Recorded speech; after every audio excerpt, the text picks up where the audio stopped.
Okay, the drive. So Brady scores with 2 minutes left, right? It was a couple minutes, 2:04.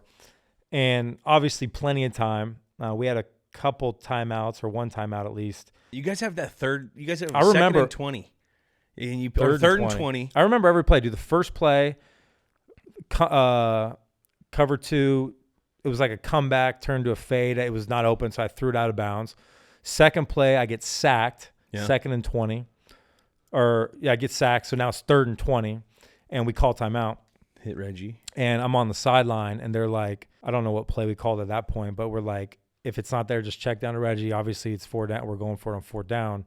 Let's try and get half back. Little check down. How's the guy's eyes in the huddle when you're calling this play? Are we dialed? Locked in. Locked. Dude. And I'll get to that. It was one of the coolest. And you've been in huddles like that for sure. Super Bowl game-winning drives. Like we just knew. Like it was just one of those things where you didn't even have to say anything. It was just like we kind of been there, dude. Like we had a couple comebacks in this time. Everyone thinks we blew everybody out. There were a couple games where like, hey, we got a fourth quarter. We got to step up. Yeah. It was pretty cool. So 3rd and 20, we get 11 back. So then I think we might call timeout again. It was another timeout. Yeah. Because that was our last timeout. We call, I'll never forget, trouble right, 61 Sam, Y option. All right. So it was trips, right? So front tight end, Dominic Bird, who's good, was running an option round right around the sticks. Cover 2, Steve Smith, who was great, was going to run a kind of post, split the safety, kind of high-low there. And then if it's single high, Dwayne runs our backside comeback, which he was great at, and that was the matchup I always liked anyway. And then Reggie's out on a little option route. But they said, hey, if you see any single high, let's check to sluggo win. Old school sluggo win was our bread and butter. And I don't think it might have been Zibikowski, but so the part of the huddle.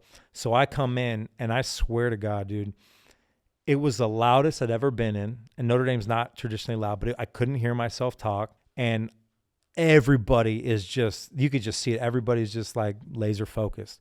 I'm like, I'm yelling, trouble right, 617. Hey, look for my hands. I'm gonna check to sluggo in. If I see this, look, whatever. And at the line of scrimmage, I don't even think like, I'm getting goosebumps just thinking about it. I don't even think they heard me fucking say hike, dude.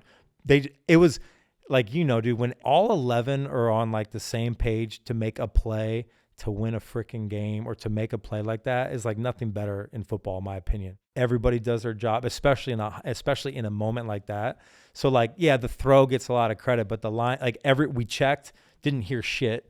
Everyone slid protection, blocked. Dwayne just right over the shoulder, boom, out the gate for 60. Thank God he got hawked, because if he would have scored, it'd been like over a minute left. They probably would have came down and scored on us.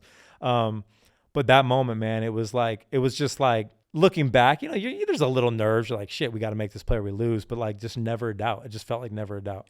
Then you guys go in and you guys get to the red area.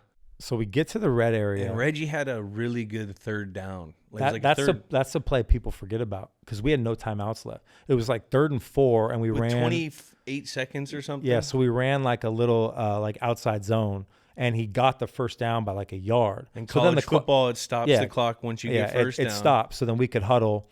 So that was a play, and then the next play we go scramble is left. When I scramble and I fumble, and that was. Were you terrified that it wouldn't end zone? Dude, I was like, when I look back, I'm like, dude, like I was a pretty good athlete. Just jump like 3 inches higher and I score.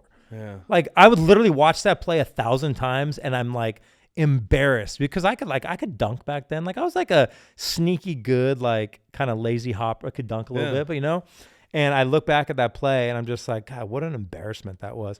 But I fumble, no clue where the ball went. I kind of got, pirouetted like that. They say clock goes out. Dude, okay, so I do remember getting up and I see the ref like right next to me going like this, like clock stopped out of bounds with obviously I think they put 7 seconds on, but with like 3 seconds on the clock. And the next thing I know is they're storming the field, Charlie Weiss on the Jumbotron, and I'm just like, what just happened? I just lost the game.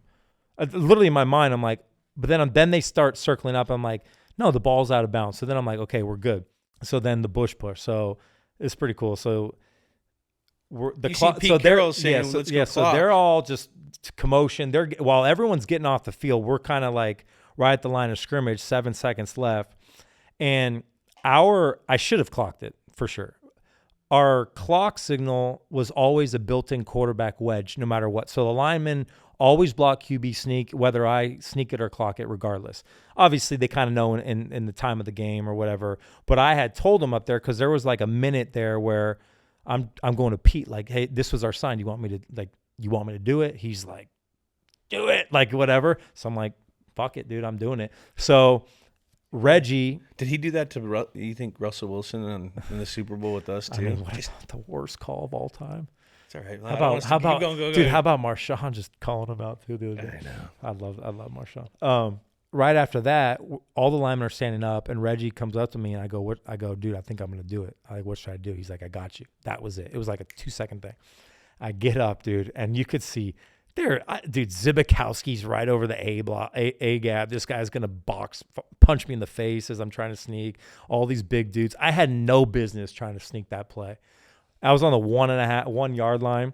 All I remember, dude, is falling in the end zone. I didn't even remember. I didn't feel Reggie push me. I'm thinking I get up. I'm like, might have shed a tear. I don't even know what's going on. I'm like this. And then after the game, Reggie, I think there's a video of it. Reggie comes on me. He goes, I pushed your ass in, right? And I'm like, yeah. I had no clue, dude. So like the Bush push became that after, but I had no clue he pushed me in. Because, dude, it was just like, there's like 50 bodies on me, dude. I had no idea I got in. And now Philadelphia uses it every week. The tush push, dude. That's where it originated from. 100%.